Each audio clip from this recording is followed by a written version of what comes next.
Bem-vindos de regresso ao Conversas à Quinta. E hoje vamos conversar sobre uns acontecimentos que se passaram há 200 anos, a chamada Conspiração de 1817. Foi uma conspiração feita contra, de alguma forma, a coroa e a regência em Portugal. Estávamos na fase a seguir às invasões francesas, mas em que o rei ainda se mantinha no Brasil e Portugal era, por assim dizer, governado por William Beresford, um marechal inglês que tinha sido, com Wellington, um dos comandantes militares que derrotara as forças napoleónicas, não apenas em Portugal, mas também na chamada Guerra Peninsular, que levou, de resto, a guerra até ao sul de França. Nesses acontecimentos, nessa conspiração, a figura maior, que aliás nunca se provou exatamente até que ponto é que estava envolvido na conspiração, foi Gomes Freire de Andrade. Gomes Freire de Andrade é uma figura ao mesmo tempo famosa e controversa, é um dos fundadores da maçonaria em Portugal e sobretudo da grande loja do Grande Oriente Lusitano, portanto, que é uma maçonaria que não está dentro da corrente de outras maçonarias, mas é a loja mais importante, a corrente mais importante em Portugal, e sempre foi, desde esse tempo.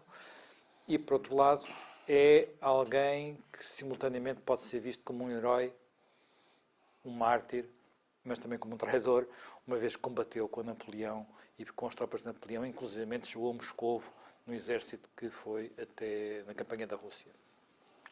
Talvez comecemos por aí, antes de irmos àquilo que ao mesmo tempo também é muito interessante, que é saber até que ponto estas contradições influenciaram o nascimento ao coxo do liberalismo em Portugal. Jaime Gama, como é que a gente pode, de facto, definir Gomes Freire de Andrade?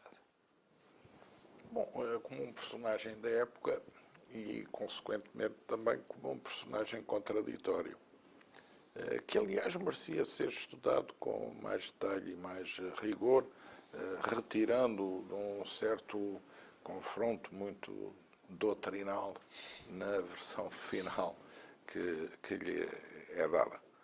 E as duas versões finais, antagónicas, ideológicas e bem enquadradas desse ponto de vista, são a de que é um traidor que mereceu ser enforcado ou é um herói, um mártir da liberdade, um paladino do futuro.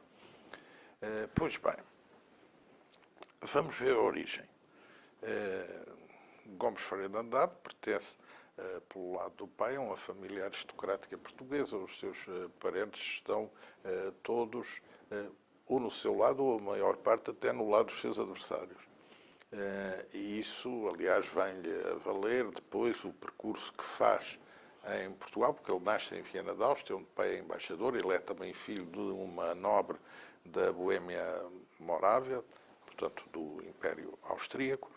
E ele faz uma carreira militar que é aquela carreira militar típica da época. Ele, aliás, oscila um pouco, o que para nós hoje é estranho, entre a Marinha e o Exército. E ele, digamos, faz parte, simultaneamente, do dispositivo militar português em várias ocasiões. Ele combate na Guerra das Laranjas, combate na campanha do Roussillon, depois também combate já aí num enquadramento naval ao lado dos espanhóis contra Argel e a regência de Argel. Depois coloca-se ao serviço dos russos e de Catarina da Rússia e combate os turcos na Crimeia. Favorito, um breve favorito. Depois também está do lado dos alemães. Portanto, está do lado dos russos, depois também está um período do lado dos alemães. Portanto, uma certa trajetória militar que, à luz da época, é compreensível, mas que hoje configuraria uma situação quase de mercenariado. Portanto, o príncipe de linha, por exemplo, era o arquiduque Carlos, todos eles combateram pelos vários exércitos, era uma espécie de... Era como seria hoje uns grandes gestores que eram independentemente do país a que pertenciam, figuravam nesses sistemas militares e transitavam nesses sistemas militares. Pois bem, quando há as invasões francesas, Gomes Freire de Andrade tem uma posição na defesa do país, no dispositivo militar, que é deixado pelo rei, e é-lhe atribuído o Comando Sul, o Comando de Setúbal. A primeira invasão francesa, a de Junot, é uma uma invasão que maioritariamente é espanhola, porque os exércitos do Norte e os exércitos do Sul são espanhóis, e em número. No Sul é o general Solana. E Gomes Freire de Andrade rende-se ao general Solana, organiza de imediato a transformação dessas suas unidades militares portuguesas no Sul como unidades integradas nesse exército de ocupação, e depois daí, no embrião daquilo que vem a ser a Legião Portuguesa, combate em Espanha contra os insurretos espanhóis que combatiam os franceses que invadiam a Península. Insurretos que nos deram a oportunidade da primeira insurreição, não é? Também para a nossa insurreição. Portanto, aqui numa mudança completa, digamos, de campo geopolítico. E depois na Legião Portuguesa, que é integrada na Grande Armée do Napoleão, vai até à Rússia, é governador militar em vários locais. Sim, E depois Dresden, chegamos a 1815, quando Napoleão é derrotado em Waterloo, e esses oficiais que tinham integrado essa força expedicionária portuguesa, que aliás é desbaratada na Rússia, porque eram cerca de 9.000 e só 300 ou 400 é que sobrevivem, depois iniciam um processo para regressar a Portugal. É muito protegido pelo Marquês de Marialva, seu parente, regressa a Portugal, é-lhe feito um processo de exame e é declarado, por ter participado nas forças napoleónicas, é declarado formalmente nesse processo livre de todo e qualquer mácula no processo da sua reabilitação. Mas não é integrado no exército. E os ingleses têm sempre uma certa desconfiança. Portanto, há este primeiro Gomes Freire de Andrade com esta trajetória militar, até 1815. Ele, em Lisboa, ele tentou ir para o Rio de Janeiro, onde estava o rei, mas depois acabou por vir para Portugal. Percebia que tinha inimigos. Ele tinha uma coisa a seu favor, é que, apesar de tudo, ele não tinha feito, como outros oficiais portugueses, parte do exército de Macena na última invasão francesa a Portugal. E, portanto, ele aí estaria... Não tinha vindo em armas contra o país. Não tinha sido um elemento colaborante da força invasora, mas tinha sido um elemento integrante da potência invasora, claro, embora claro. em outros teatros militares. Pois bem, nessa altura estava, aí há, eu acho que na Polónia, o primeiro Gomes Freire acaba aqui. O segundo Gomes Freire é o Gomes Freire que, no contexto do Portugal da época, o que é o Portugal em 1815? As invasões francesas tinham terminado em 1811, Napoleão derrotado em 1815, restauração em França, mas permanecia Dom João VI no Brasil. Dom João VI, que aliás eleva o Brasil a reino, e no país propriamente dito, que paulatinamente vai passando quase a colónia do Brasil imperial, subsistia uma junta de regência. Essa junta de regência tinha um braço armado, que era a força inglesa comandada por Beresford. Bom, isto funcionou com um enquadramento enquanto há invasões francesas. Quando as invasões francesas cessam e Napoleão é derrotado, o que permanece em Portugal é uma junta de regência que, no fundo, é um vice-reino de Beresford. Porque os próprios outros elementos da regência também se sentiam secundarizados em relação a Beresford. E Beresford é uma espécie de aquele que garante em Portugal o controle político-militar, uma espécie de procônsul em nome de Dom João VI. E não está resolvida a questão da independência do Brasil, não está resolvida a questão do regime político em Portugal e não está resolvido o problema do regresso de Dom João VI a Portugal. De alguma forma, o antigo regime, tal como era conhecido até às invasões francesas, tinha acabado, regime, mas não havia ainda um novo regime. É uma época de interregno. Mas havia um regime de controle militar por Beresford. E Beresford várias vezes vai ao Brasil encontrar junto de Dom João VI a sustentação para reforçar os seus poderes e para fazer um governo, no fundo, quase de ocupação militar.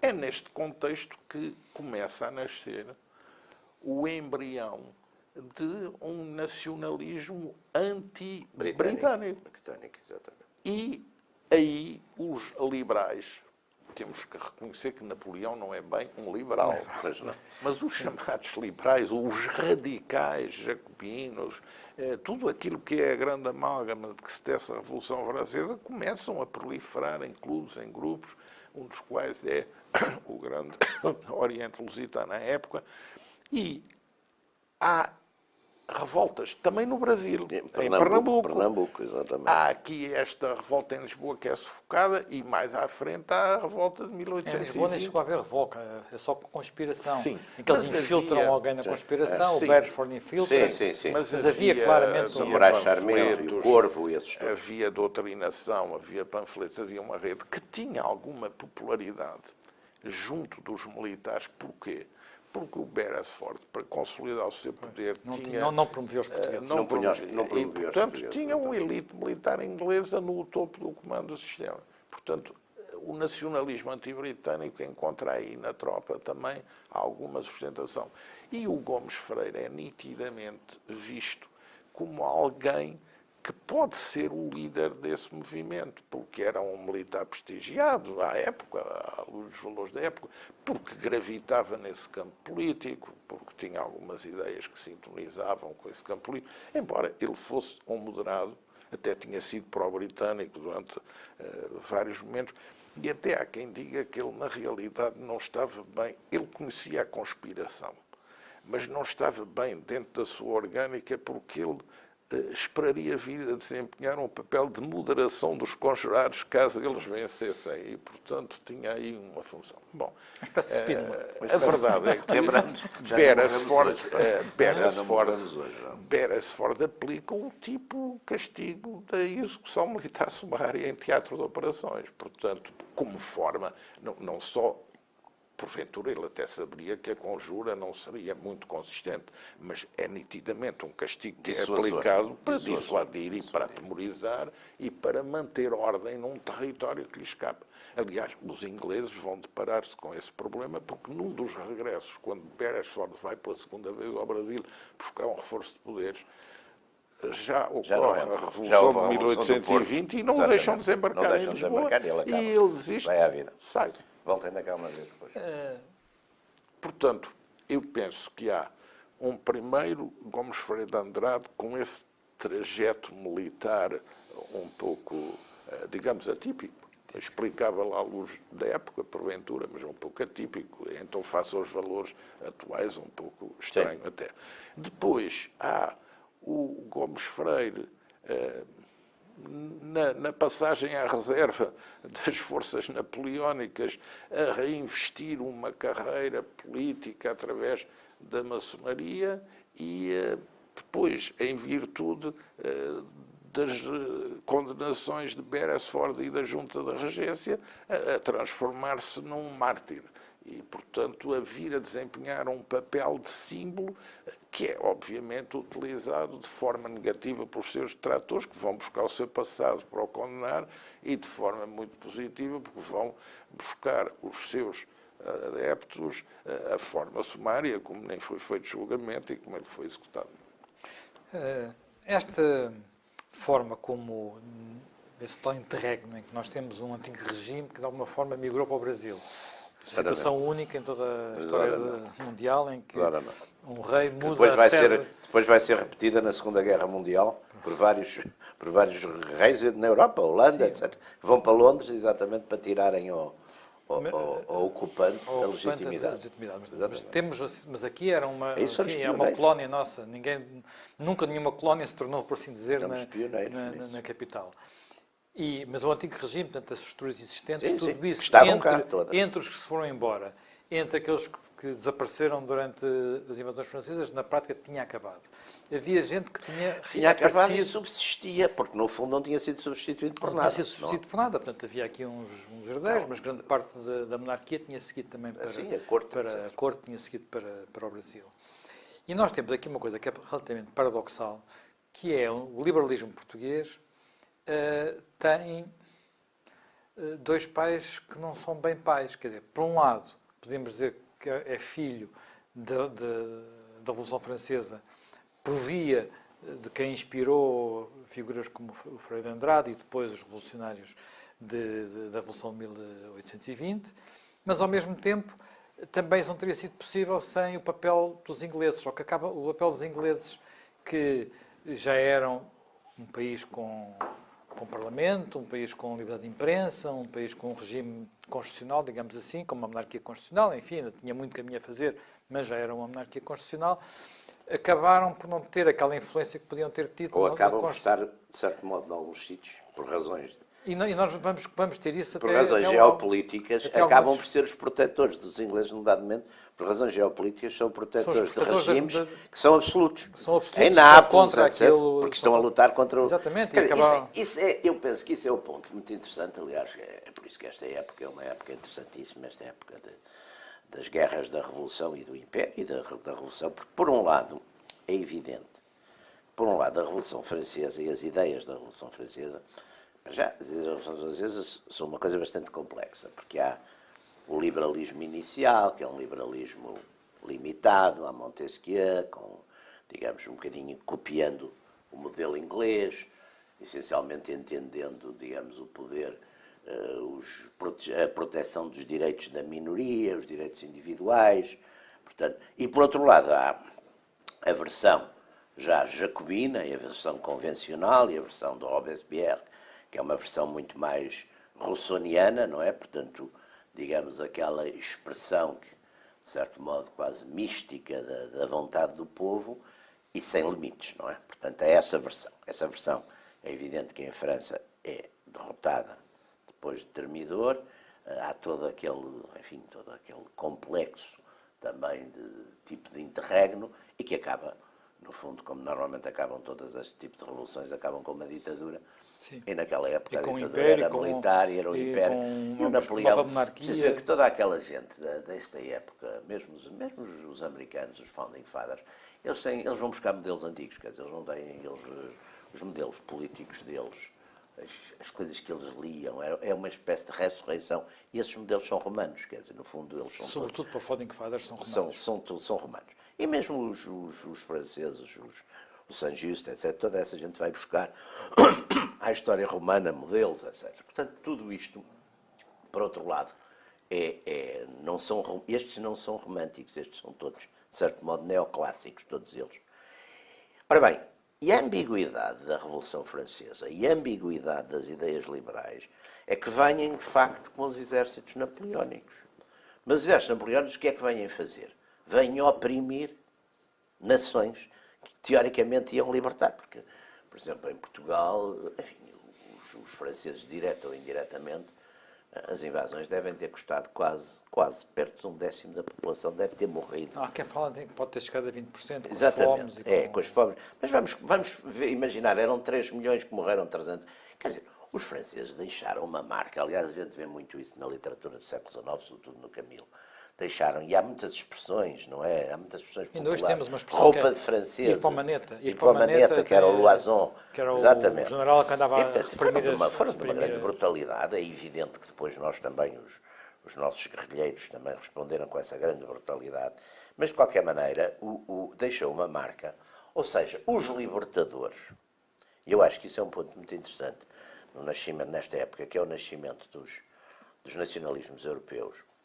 Os nacionalismos que nasceram contra os exércitos revolucionários, como é, por exemplo, o caso alemão, que há, de facto, um grande levantamento contra o Napoleão, têm depois, normalmente, uma marca que é mais conservadora, tradicionalista, religiosa, etc. E os outros não.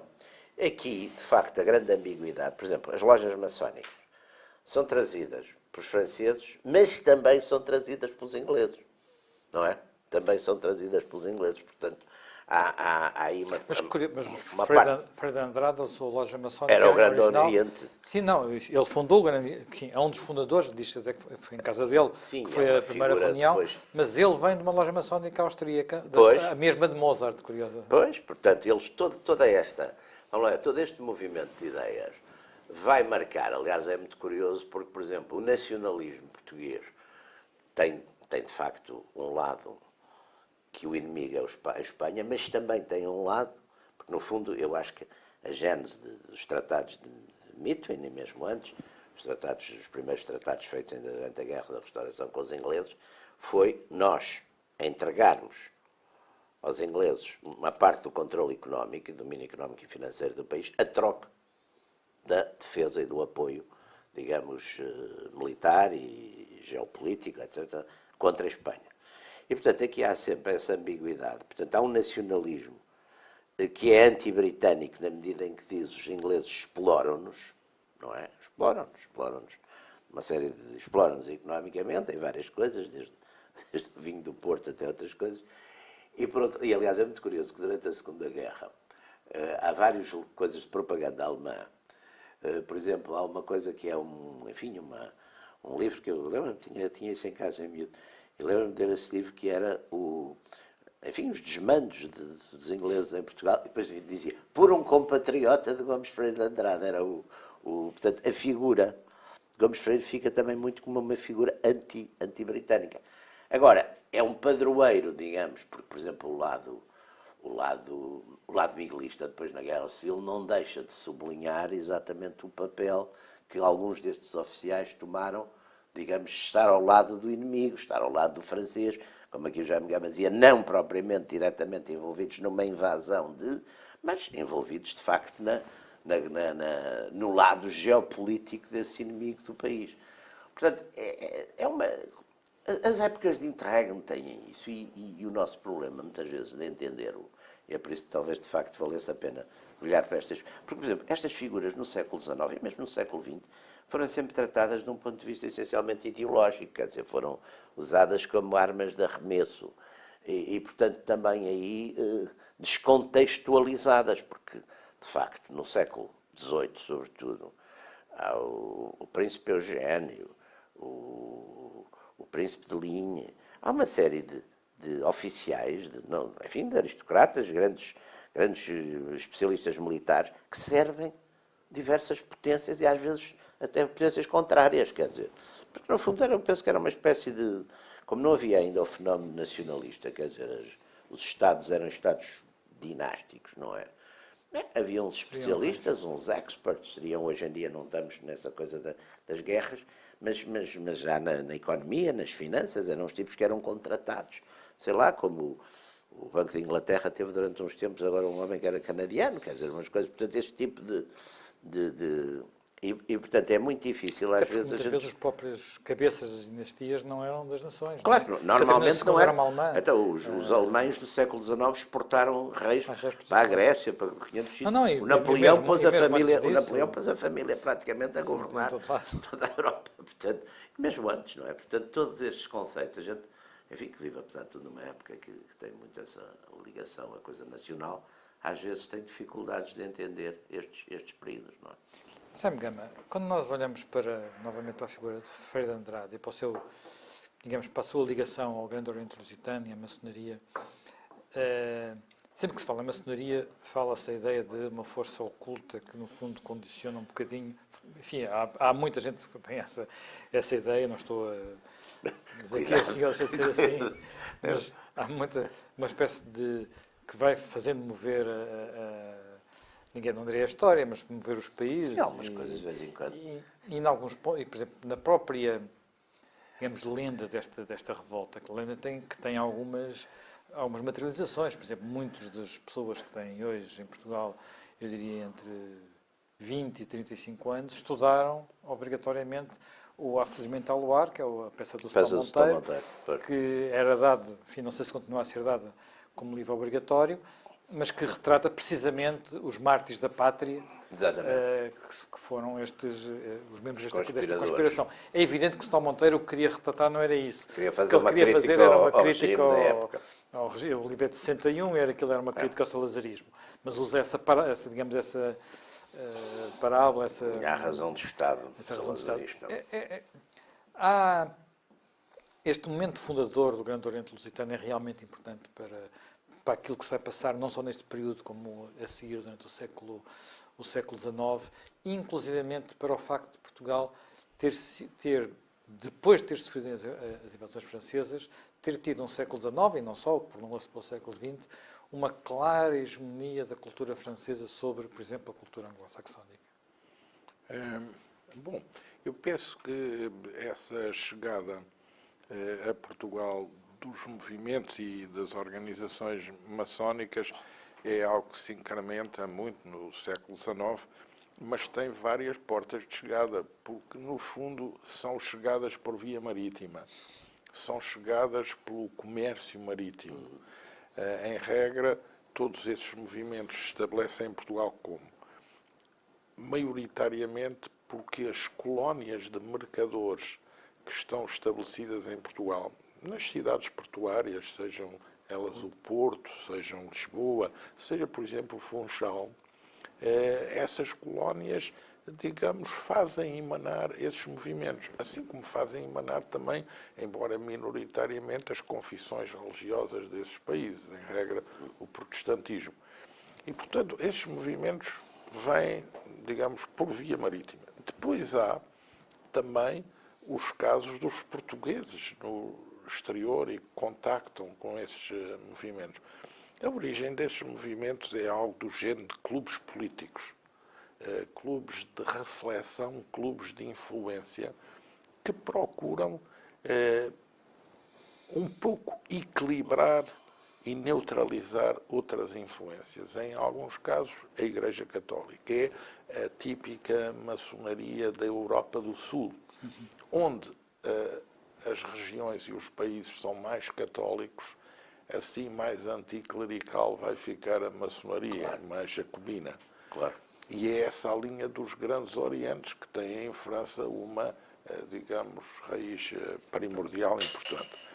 Nos outros países, e é o caso dos países anglo-saxónicos e de Londres, a maçonaria é uma maçonaria não antirreligiosa, nem sequer agnóstica, porque uma das obrigações que estipula é de pertencer a uma das grandes religiões universais para se constituírem seu membro. E essa maçonaria é que é, digamos, à escala mundial a maioritária. Exatamente. Os grandes orientes são minoritários. São franceses, pois. Portugal não escapa a essa lógica da Europa do Sul, embora a chegada dos movimentos maçónicos é uma chegada que vem por via inglesa, por via francesa, por via dos mercadores, por via dos exércitos, exatamente, por via também dos contactos exteriores, exatamente, dos portugueses. E, digamos, as vicissitudes dos movimentos têm muito a ver com isso. É óbvio que esses movimentos influenciam a gênese do pensamento liberal. O pensamento liberal português é o resultado complexo do entrecruzar de muitas orientações antagónicas. E se nós virmos o que se passou no nosso país, e paralelamente em Espanha, no princípio do século XIX, é uma situação de guerra interna quase semelhante à situação dos Balcãs séculos mais tarde. Porque, basicamente, há um confronto entre três segmentos. Quais são eles? Um segmento absolutista, tradicionalista, católico, ligado aos austríacos e à interpretação da Santa Aliança, exatamente, austríaca e ao modelo de governação do Império Austríaco. Depois, o modelo radical... Que ainda hoje tem herdeiros em Espanha. O modelo radical jacobino. O modelo radical jacobino é um modelo que começa monárquico, mas vai quase a republicano. Sim. É aquela luta entre a Constituição de 22 e a setembristas. É e um republicanismo latente. E depois você tem um sector mais moderado de influência. O sector radical jacobino bebe muito na cultura francesa e também na cultura italiana. Exatamente. E o sector mais equilibrado, o sector cartista, que é o sector, digamos, do centro político, é influenciado por Inglaterra. Exatamente. É o Palmela, e a Inglaterra, Dom Pedro, Palmela, sim, é aquele grupo. A Carta Constitucional, Dom Pedro IV, Palmela, grandes artífices dessa construção, que no fundo era uma construção... Depois acabam por perder influência quando se dá o grande quebra do final da Guerra Civil em 1934. 1934. Mas recuperam. Mas recuperam, e Sim, depois já o recuperam. Cabralismo, Altos há e várias baixos. coisas, Altos e baixos, mas Até mas 51 isto está em... Mas o em modelo luta. de regime que acaba por prevalecer é o modelo da Carta, sem dúvida. Exatamente. Embora, naturalmente, a Carta tivesse também vicissitudes imensas, porque ela é atribuída e Também é uma discussão outorgada económica no meio em disto tudo, não é? 26. Sobre Também há. com alguma tensão Lisboa-Porto, A o centro e a A periferia. Carta, no fundo, é um modelo político em que o dador do sistema político é o rei, que aceita limitar os seus poderes. Admite um parlamento por eleição, mas depois tem um Senado por designação. E desconta, eu acho que na Carta o que é interessante é que é aquela tentativa de ir para um modelo anglo-saxónico, que é descontar muito a ideologia e digamos, um certo projeto ideológico que está sempre muito patente, quer nas versões jacobinas, quer nas versões, digamos, direitistas, que encarnam um certo... E criar mais, digamos, umas regras de jogo, que depois com a regeneração, de certo modo, e aí é que é o grande papel, de facto, do Fontes Pereira de Melo, que é, de facto, fazer aceitar isso, que é a pacificação da luta política, não é dizer... Mas não nos esqueçamos que a Carta é feita na morte de Dom João VI. Já o Dom João VI está cá, acaba a regência da Infanta e, digamos, o Dom João IV, num compromisso, abdica... Dom João IV, num Dom João compromisso, VI. Dom João VI. O Dom Pedro IV, Dom Pedro IV, num compromisso, delega a regência no Dom Miguel, no irmão, que é suposto até juridicamente casar com a sobrinha. Bom, isso vigora em 26. O Dom Miguel jura a Carta Constitucional, mas em 27 dá um golpe de Estado e restaura a monarquia absoluta. tradicional. E a expulsão dos liberais é feita, etc. E depois, em 32, começa a Guerra Civil com o desembarque no Mindelo. Ou seja, de 26 a 32 já há uma governação miguelista com um modelo político que, aliás, está pouco estudado, porque é a restauração das cortes tradicionais com os 3 Estados. Também não é um sistema totalmente autocrático, é um sistema com instituições. E tem uns ideólogos, que é aquele bispo de Viseu, Sim, está Dom teorizado. Francisco Adriano, Está muito pouco estudado pela contemporaneidade. E é o José Curcio das Neves. Mas também, é que um modelo que tinha uma estrutura. E, claro, é esse modelo que é varrido com o Dom Pedro, ao vir recuperar a coroa portuguesa por um dia para abdicar a favor da filha e para pugnar por colocar a filha no trono com a Carta de Dona Maria II e a Carta. Toda a Guerra Civil é feita ao som do hino da Carta para repor no trono de Dona Maria e a Carta.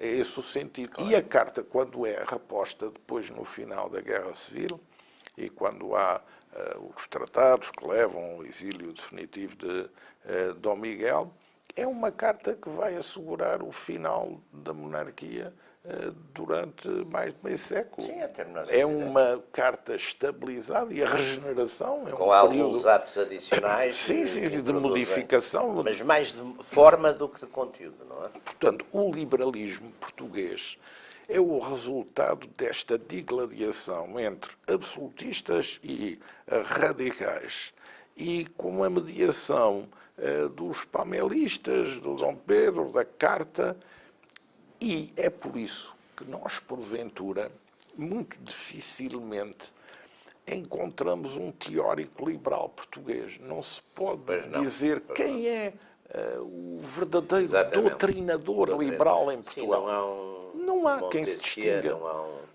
Grande parte mais próximo disso, se for do Herculano. Mas o Herculano é mais um moralista, é mais um reflexo. E grande parte dos escritores políticos que escrevem na época escrevem panfletos consoante o momento e a sua causa. Não há uma teorização geral. Foi mais o confronto da realidade, a turbulência, a agitação que gerou as posições. Uma teorização. Porque se nós virmos até o próprio essa de Queiroz, que discorre sobre esse período bastante mais tarde, é hipercrítico em relação a toda essa sociedade. E o Camilo. O Camilo, violentamente crítico. Mas o Camilo tinha O Camilo tinha uma costela... O próprio Oliveira Martins... Mas o Camilo tinha uma costela miguelista, mas também altamente O próprio crítico Oliveira Martins, com a Oliveira sua Martins, que é talvez o pulsão mais... cesarista, Exatamente. é bastante demolidor Portugal da figura do Dom Pedro IV. contemporâneo. O Dom Pedro IV é muito maltratado no Portugal contemporâneo. Exatamente, muito mal. Portanto, não há de facto um teorizador. Agora, na questão da maçonaria há um ponto muito interessante. Eu acho que até um certo momento, que é ali até 1870, a maçonaria tem uma composição até social, de classe alta e média alta. E depois há ali uma mudança, que é nos princípios, vai ali, é a passagem fins de Dom Luís, princípios de Dom Carlos, que a maçonaria passa para ser uma coisa mais radical politicamente, muito mais radical politicamente. E é quando aparece toda aquela legião dos republicanos, já dos advogados, etc. E até socialmente. E, aliás, há uma carta até do Dom Carlos ao Sobral a ver se a maçonaria inglesa pode intervir um bocado para evitar essa radicalização. Mas se for dos ver, maçons já no período da regeneração, a maçonaria está também dividida entre entre os progressistas e os regeneradores. Exatamente. Se for ver as cidades de província em Portugal, quem é que integrava as lojas nessa época, o recorte geopolítico é expressivo, regeneradores e progressistas. Assim como também há um período que é o da passagem da República, da monarquia à República, em que se vê até nas lojas progressistas, de monárquicos progressistas, uma cooptação de republicanos. E há uma triplicação, uma frequência mista. Triplica o número de maçons. E depois de proclamada a República, a maçonaria está dividida entre lojas afoncistas e lojas anti-afoncistas. Isso é nítido e claro. Esse estudo é muito importante de ser feito, porque esse estudo demonstra também o que é que marcha paralelamente às correntes políticas e o que é que define as ideias na época. E, por exemplo, há uma coisa muito interessante, ali nos finais da República, princípio do Estado Novo, por exemplo, a estrutura do Ministério, a maçonaria tem muito poder na estrutura do Ministério das Finanças, é muito curioso isso. E o Salazar tem a noção disso, tanto que o Salazar anda ali um bocadinho com pés conviveu com maçons, Claro. a começar pelo próprio Carmona, não é? Carmona, o professor Bissaia Barreto, havia uma série de gente. E parte dos generais do 28 de Maio eram maçons, e os homens da Marinha, etc. Portanto, havia ali, quer dizer... Depois, há coisas curiosas, por exemplo, nessa questão da maçonaria, porque havia a carbonária, que são os homens, são os géneros operacionais, que vêm exatamente dessa tradição ativista e armada, não é? Da Itália, todo aquele sistema de alta venda, e que é uma gente que está, mas que é uma espécie, ao mesmo tempo, de milícia do Partido Republicano e até liderada, por exemplo, por comerciantes e por tipos que são relativamente conservadores. Do 5 de outubro, a pouco e pouco a carbonária perde... Pois é, vai perdendo gás, digamos assim. Vai perdendo durante a República. Mas voltando ao Gomes Freire de Andrade, que é onde, digamos, o nosso... E a conspiração de 17. E a conspiração de 17. A conspiração de 17 eu acho que tem um dado muito interessante. Eu, por acaso, agora para isto estive a ver o que é que havia na época, e o Marquês de Alorna, o Dom Trasimundo, nas memórias fala, aliás, porque ele também era parente, ele era muito novo nessa altura,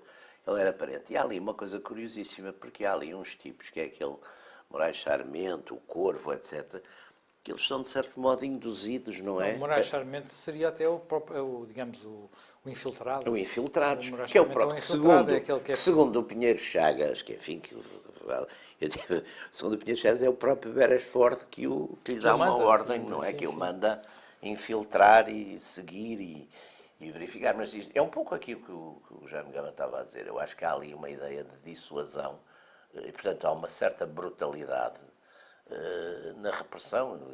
Embora entre as execuções, eles são presos em abril, não é? E as execuções são em outubro. São presos em maio. São presos em maio, pois. E as execuções são em outubro. Bom, até é interessante, o próprio Beresford não queria executar a sentença. O Beresford coloca-se um pouco, embora nitidamente seja ele quem propicia essa operação, mas coloca-se de fora da sua execução e deixa que seja a regência a tomar a deliberação sobre as condenações, o processo e a execução. E há uma dúvida sobre se deve ir ao rei ou não. Deve ir ao rei ou não. E aí é que não vai, não é? Ele quer ir ao Dom João VI pedir uma suspensão da aplicação da sentença. E a regência, penso que sentindo que isso a enfraqueceria, porque a regência está a ver também o dia em que os ingleses saem. E eles ficam... Exato. Um bocado sozinhos. A situação em que se vai encontrar claro. nessa turbulência. Claro. E, portanto, acha que isso era desguarnecê-los. Sim, mas há inclusive uma questão... E por isso é a favor da execução. Que faz parte da mitologia, que é o facto de Freire de Andrade ter pedido para ser fuzilado e ter sido acabado por ser enforcado, o que tinha, até do ponto de vista da própria cenografia, algum significado, porque ser fuzilado ele podia fardar-se. Exatamente. Ele fardava. Então o Ney, por exemplo, é fuzilado. Portanto, fardava-se, iria ser... Sim. Portanto, ele começou a fardar-se no dia em que vai morrer, e depois não, acho que havia uma vestimenta qualquer um pouco humilhante para os enforcados.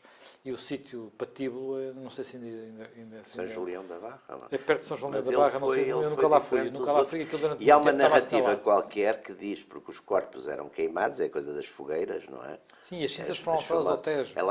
Mas há uma versão qualquer que eu reli agora, e que o corpo dele teria sido devolvido, portanto não seriam cinzas, eu não sei se ele foi queimado, porque o corpo voltou outra vez, enfim, uma coisa um bocado macabra, mas é uma coisa de 22, um texto qualquer de 22, publicado em Londres.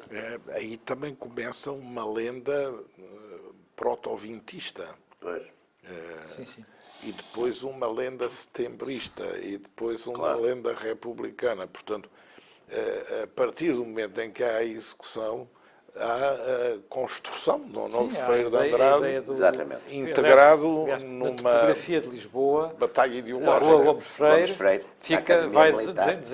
onde está a Academia Militar, desemboca na Praça Mártires da Pátria, que é o Campo Santana. Onde foram executados os outros conspiradores. No tempo em que se chamava Campo Santana, que ainda hoje é como é conhecido, mas o nome oficial é Campo dos Mártires da Pátria.